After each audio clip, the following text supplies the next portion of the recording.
truthfully speaking, we didn't really have another plan. Like I was doing, I got a role when I was 18 called Wizards vs Aliens in CBBC. So a lot of kids, would have watched that when they were younger. But I was working Monday to Friday in Cardiff, and then I'll travel Saturday, Sunday to shoot Man on the Wall, and it'll take us a month to film all of our episodes and a month to edit everything basically. So for 4 to 6 months straight from 18 years old, I was like not even 9 to 5. I was just working non-stop. So I was making money through the CBBC stuff, but then when I finished filming in say April, I would come back to London before we did like season 2 of the Cardiff show. But all that money I had made, I would spend just trying to survive in terms of like living costs and stuff. But then, we didn't have any other plan. We didn't have any way to make money. This was the vehicle we were gonna use to make money. We just were trying to figure out how. We heard of KSI. Oh yeah, KSI is a millionaire from YouTube. It's like, okay, cool. Like maybe we can, say like get there. Or you see Jamal Edwards in SBTV and stuff like. So they're making money somehow from this thing. So like, how do we do that? So then we thought it was gonna be YouTube revenue, but then we signed like a Suge Knight deal. You had your ropes. We signed a deal with a company.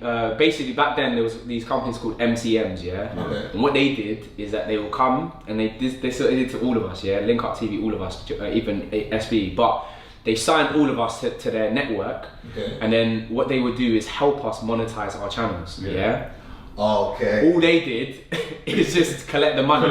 That's what it was. But they came to us with this kind of corporate structure. We're gonna do this with you. We didn't realize back then that we actually knew more than they did. You know what I mean? And we signed a 50-50 deal, rev split basically. And just for them to collect the money. But we weren't even making that much. Call it £800 like in terms of the whole month. And this is the thing. Even back then, it's like doing Man on the Wall.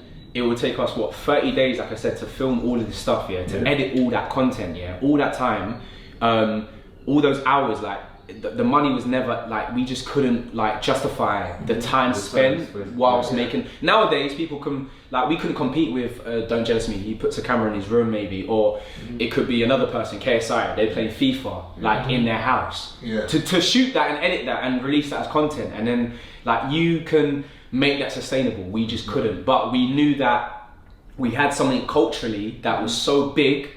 But then I'll say, sorry to finish my point, the game changer for us was Youngers on E4. So that's when not that we got paid loads of money, but we found a way to make money from what we were doing. You know what I'm saying? So then that's when we we got paid a little bit from that. So how did that Youngers thing come about? We got an email come through from Big Talk Productions, who is the company that make Youngers. And they said to us in the email, they were like, "Oh, can you come in for a meeting?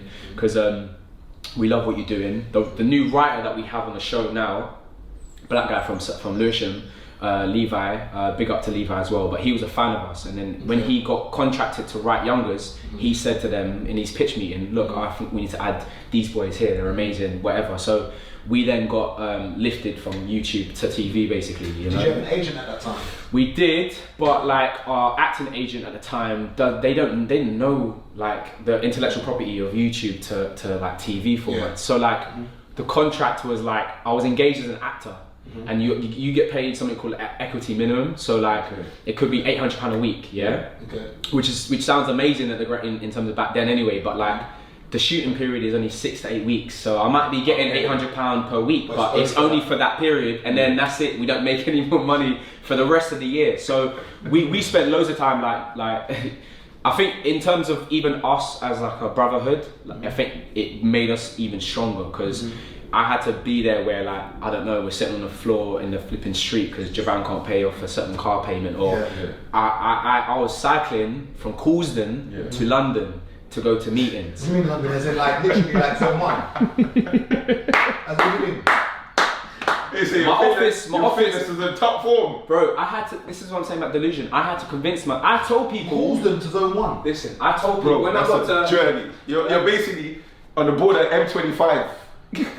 I know that whole, from here, Norbury, Heath, Streatham, Brixton, Kennington, Waterloo, I know that whole journey from start to finish. And how long were you doing that for? I did that for I would say like a good 3 to 4 month period, bro. Seriously? Yeah, and I would even What's the cycle from Olympics, here bro? to Downham because Javan lived in Downham. That's where we did all our work. Because And how old was you at this point? I was 18, 19. Yeah. And this 18, is 19. when you're at sort of. Would you say that's you're just about breaking through with Mandem and Wall at that point? No, we had broke, yeah. Oh, so In people terms knew of, you like, by then? people knew, but what it was is that when I was bunking train, I had the inspector come in to give me a ticket, and then the kids were also saying, "Yo, like, can I get a picture?" So the kind of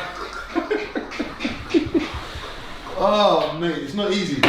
It's not easy. being famous and broke is like being famous one of and the broke must be hardest, the worst like thing, yeah. frustrating thing. Like especially, I don't know, that's what I'm saying. The only way we got through that time was just sheerly brotherhood and faith. Like we'd be in the kitchen in Javan's mum's house, like cups of teas because we can't eat nothing. But we'd be, you know what it is actually. I'll say this, yeah.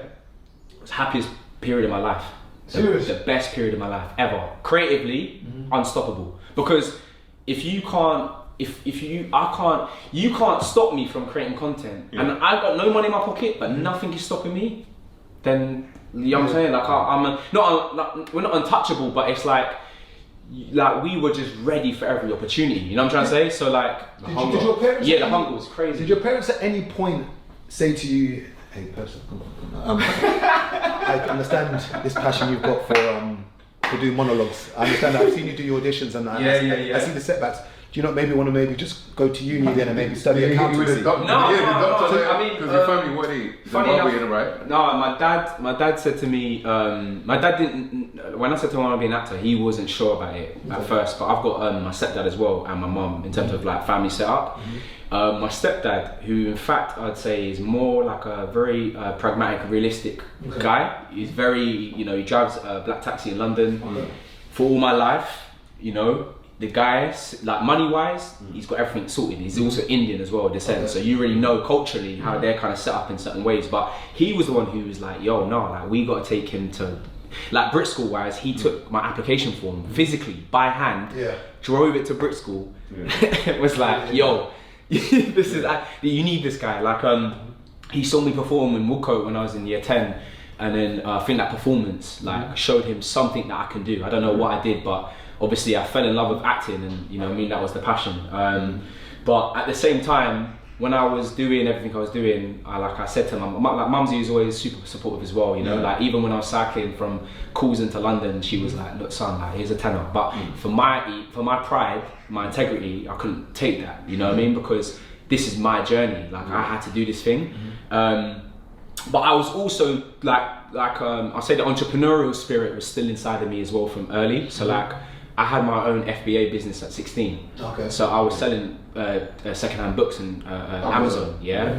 My dad was doing it at like a 10 times scale compared to me. But yeah, I had this machine called a Neato scan. I'll go to charity shops, scan the thing, it will do a little sound, and it'll tell me that this is worth £1.50 on Amazon, 50p in the shop, innit? So then I did that for like a 2-week period before I just got super lazy with it.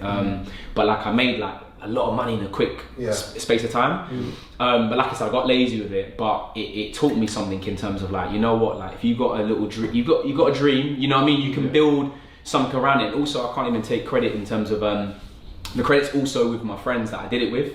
Like if you understand, like Javan, for example, say like his family setup is like it's crazy. Like I met his uncle. the Wades. Oh yeah. Which uncle? I think it's the one that's in the church. I can't remember Uncle his David or Uncle Dennis. I think it's Dennis. Dennis, yeah. So Dennis managed us. Okay, yes. Dennis